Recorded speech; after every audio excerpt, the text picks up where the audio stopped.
Pada video kali ini saya akan memberikan tutorial mengenai cara membuat daftar isi menggunakan tabulasi, di mana hasilnya kurang lebih adalah seperti ini. Pertama adalah kita buat dulu file baru, saya tekan Ctrl N pada keyboard.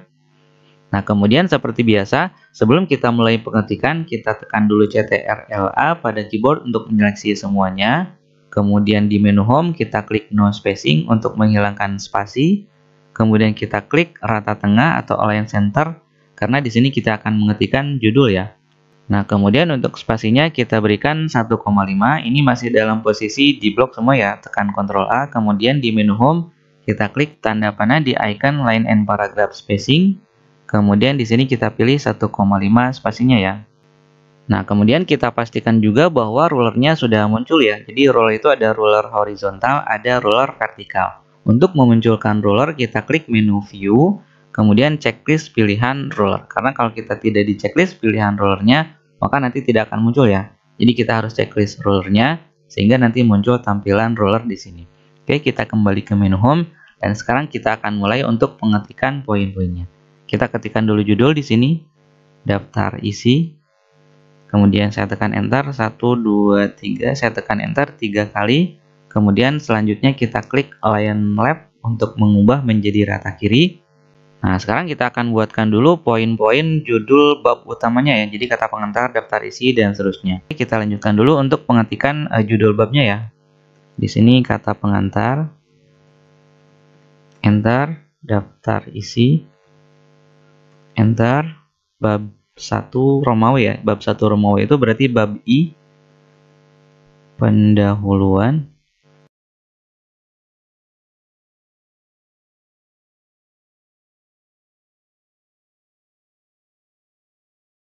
Oke, sudah selesai untuk judul bab utamanya. Selanjutnya tinggal kita buatkan subbabnya ya. Di sini kan ada subbab 11, 12 dan seterusnya. Yang ini saya tutup dulu ya.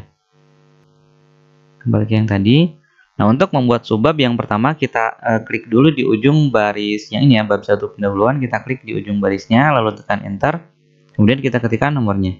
1.1 kemudian spasi. Nah, nanti akan otomatis aktif ya penomorannya. Nah, kalau misalnya di teman-teman tidak langsung otomatis aktif, kita periksa dulu di bagian file, kemudian option, kemudian di proofing, kemudian auto correct option. Kemudian kita klik di tab ini ya, auto format as you type, dan pastikan di sini sudah tercentang pilihan automatic bulleted list dengan automatic numbered list, kemudian oke, kemudian oke. Kemudian teman-teman ulangi lagi pengetikannya seperti tadi ya, 1 titik, kemudian tekan spasi atau tekan tab. Nah, maka nanti akan otomatis aktif icon numberingnya. Nah, sekarang kita rapikan dulu posisi numberingnya ya. Yang ini namanya first line indent, kita geser. Saya geser ke posisi ini. Kemudian yang berikutnya hanging indent yang runcing ke atas, kita geser. Saya geser ke sini ya. Jadi kita lihat posisinya yang ini first line indent itu lurus dengan angka 1 yang pertama. Kemudian hanging indent itu sebagai jarak antara nomor dengan teksnya ya. Nah, di sini kita ketikkan tadi apa ya, latar belakang atau tujuan.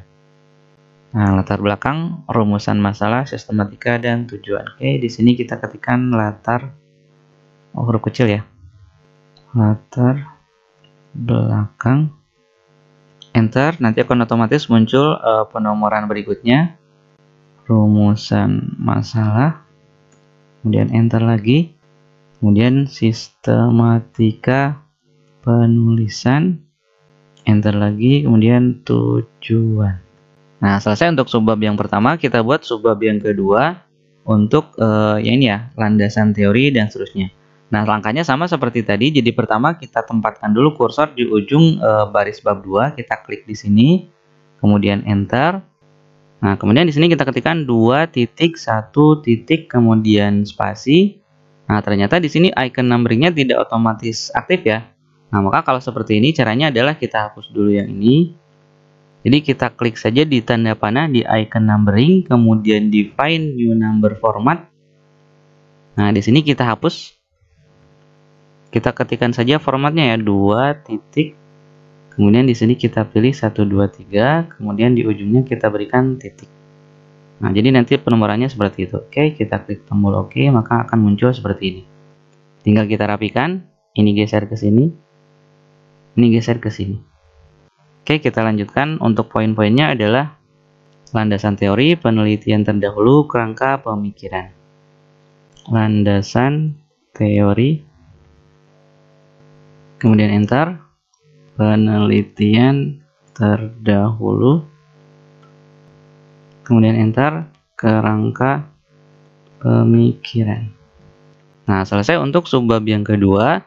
Kemudian langkah berikutnya adalah tinggal kita lakukan hal yang sama untuk subbab yang ketiga dan seterusnya. Nanti untuk subbab yang keempat kita harus tambahkan lagi subbab di dalam subbab yang sudah ada. Oke, yang ini saya percepat ya. Nah, jadi di sini untuk bab 4 pada subbab 4.2 itu ada subbab lagi ya, namanya tadi siklus 1 dan siklus 2. Jadi subbabnya ada 421 dan 422. Maka caranya adalah tinggal kita tempatkan kursor di ujung baris yang ini, analisis data, kemudian kita tekan enter. Nah, ini tinggal kita tekan tombol backspace untuk menghapus nomornya. Nah, kemudian pada posisi kursor berada di sini, kita klik dulu tanda panah di icon numbering, kemudian kita klik define new number format. Nah, di sini kita ketikkan dulu 4.2. Kemudian di sini kita pilih 1, 2, 3. Diklik lagi di ujung barisnya, lalu titik lagi ya. Kemudian OK. Nah, kalau ternyata numberingnya jadi seperti ini, kita klik lagi di tanda panah pada icon numbering. Nah, ini kan jadi muncul ini ya. Jadi kita tinggal klik ini, nanti akan aktif. Lalu tinggal kita rapikan, first line indentnya geser ke sini, hanging indent geser ke sini. Nah, di sini kita ketikkan siklus 1, enter, siklus 2. Nah, untuk poin-poin daftar isinya sudah selesai. Tinggal sekarang kita lanjutkan ke langkah yang inti, yaitu untuk pembuatan tabulasi untuk membuat titik-titiknya agar muncul otomatis ya. Nah, caranya adalah seperti ini. Pertama, kita pastikan dulu kita blok semua poin daftar isi mulai kata pengantar sampai akhir.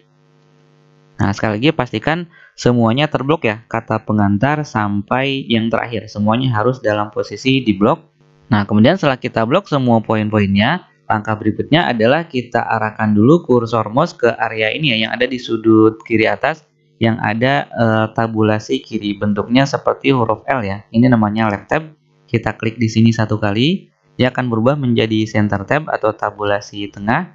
Kemudian kita klik satu kali lagi. Nah, maka dia akan berubah menjadi tabulasi kanan atau right tab ya. Itu bentuknya mirip dengan huruf L tapi terbalik. Nah, jadi pastikan kita sudah memilih tabulasi kanan seperti ini. Kemudian langkah berikutnya adalah kita buat dua buah tabulasi di ujung baris sebelah kanan dalam posisi semua ini dalam posisi di blok ya. Ingat sekali lagi harus dalam posisi semua poinnya di blok. Pertama kita buat tabulasi di sini. Untuk posisinya silakan disesuaikan ya. Kita buat di sini tinggal kita klik di area ruler, kita klik di sini. Satu lagi kita klik di ujung margin ya, kita klik di sini. Nah, kalau tidak bisa atau susah kita klik dulu di sini. Lalu kita drag, kita geser ke sebelah kanan. Nah, kalau ternyata kita susah menggeser tabulasinya karena dia loncat-loncat ya. Nah, maka caranya adalah kita geser tabulasinya sambil menekan tombol Alt pada keyboard. Nah, sehingga pergerakan tabulasinya tidak loncat-loncat ya. Nah, kalau sudah pas, lepaskan tabulasinya, lepaskan tombol Alt-nya. Nah, jadi sampai pada tahap ini kita sudah membuatkan dua buah tabulasi. Ingat, ini masih dalam posisi di blok ya. Semuanya harus dalam posisi di blok. Kemudian langkah berikutnya pada menu home, di grup paragraf, kita klik tanda panah di sudut kanan bawah ini ya. Jadi tinggal kita klik di sini. Kemudian kita klik tombol tabs. Nah, kita lihat di sini. Jadi tadi kan kita sudah membuat dua buah tabulasi, yaitu di sini dan di sini. Tabulasi yang ini ternyata dia tepat di posisi 15 cm. Dan tabulasi yang kedua itu ternyata tepatnya di posisi 15,92. Jadi tabulasi yang ini menunjukkan posisi tabulasi yang ini, dan angka yang ini menunjukkan posisi tabulasi yang ini. Sekarang yang harus kita lakukan adalah kita klik di tabulasi yang pertama yang 15 cm. Kemudian kita klik nomor 2 yang ada titik-titiknya. Nah, ini maksudnya adalah agar ketika nanti kita tekan tombol tab menuju posisi tabulasi yang 15 cm yang ini, maka nanti otomatis akan memunculkan tanda titik-titik gitu ya. Oke, kita klik tombol OK. Nah, kemudian setelah kita mengatur tabulasinya, langkah berikutnya adalah kita tempatkan kursor di ujung baris yang pertama, di ujung baris kata pengantar. Kemudian kita tekan tombol tab satu kali pada keyboard. Nah, maka dia akan langsung menuju ke tabulasi yang pertama dengan sambil memunculkan titik-titik secara otomatis. Langkah berikutnya kita tekan lagi tombol tab pada keyboard, maka dia akan menuju ke tabulasi yang kedua. Nah, di sini tinggal kita ketikkan nomor halamannya. Misalnya halamannya Romawi 1 kecil. Nah, kemudian untuk baris berikutnya juga sama, jadi tempatkan di ujung baris yang kedua, tekan tombol tab satu kali, muncul titik-titik, tekan tombol tab satu kali lagi, tinggal kita ketikkan nomor halamannya. Lanjutkan ke baris yang ketiga, klik di ujung baris yang ketiga, tekan tombol tab satu kali, tekan tombol tab satu kali lagi, ketikkan nomor halamannya, lakukan hal yang sama sampai baris yang terakhir. Jadi, sehingga hasil akhirnya adalah seperti ini. Tinggal kita ubah judul daftar isinya agar dia menjadi lebih besar ukuran hurufnya dan cetak tebal. Hasil akhir adalah seperti ini. Kita lihat rapi ya.